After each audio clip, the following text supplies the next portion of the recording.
প্রথম প্রথম কোনো মানুষ আছে সামনে যখন আসবে তখন সে বলবে তুমি যা বলবে আমি তাই করব। তারপর যখন কিছুদিন পর ঘনিষ্ঠতা হয়ে যাবে তখন দেখবেন সে আপনাকে নাচাচ্ছে।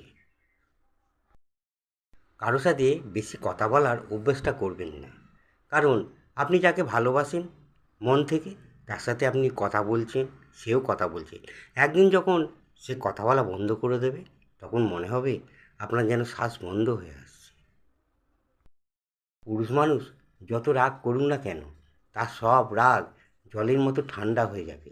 তার সেই ভালোবাসার যে নারী আছে তার কাছে যখন যাবে সব জল হয়ে যাবে।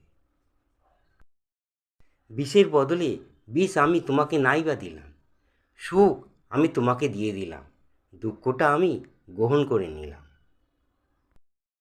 যে অযোগ্য তাকে পয়সা দিয়ে কখনো যোগ্যতা ওপরে তুলতে নেই। একদিন দেখবেন সেই কিন্তু আপনার যোগ্যতা নিয়ে আপনাকে প্রশ্ন তুলবে। আমার ভাগ্যে ছোট্ট ঘর জুটেছে, তাতে কি হয়েছে? সেখানে সুখ হবে যদি ভালোবাসাটা সত্যিকারের থাকে। যদি ভালোবাসা সত্যিকারের থাকে সেই ছোট ঘরেই শান্তি আসবে, সুখ আসবে।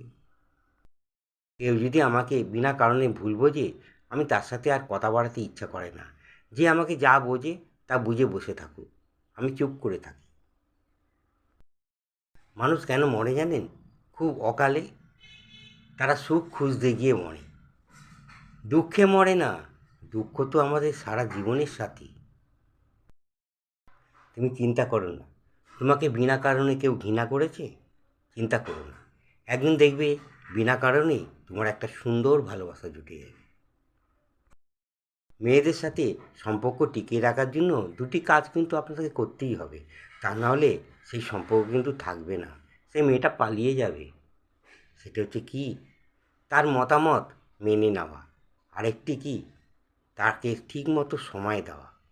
সে যে সময়টা চাইছে, যতক্ষণ সময় চাইছে ততক্ষণ সময় দেওয়া। সেই সব মানুষগুলো সাপের থেকে বিষাক্ত, যাদের মুখে এক রকম কথা আর তাদের মনের ভেতর আরেক রকম বিষে ভরা। হাসতে হয় আপনি নিজে নিজে হাসতে শিখুন, কিন্তু কীভাবে কাঁদতে হয় সেটা চিন্তা করতে হবে না। কীভাবে কাঁদতে হয় সেটা শেখাবার জন্য সমাজে মানুষের অভাব কি আছে? যাকে আপনি সত্যিকারের মন থেকে ভালোবেসে ফেলেছেন সে যদি আপনাকে অপমান করে, আঘাত করে, হাজার ব্যথা দিলেও আপনি সহ্য করেও তাকে কিন্তু কোনো দিন ভুলতে পারবেন না।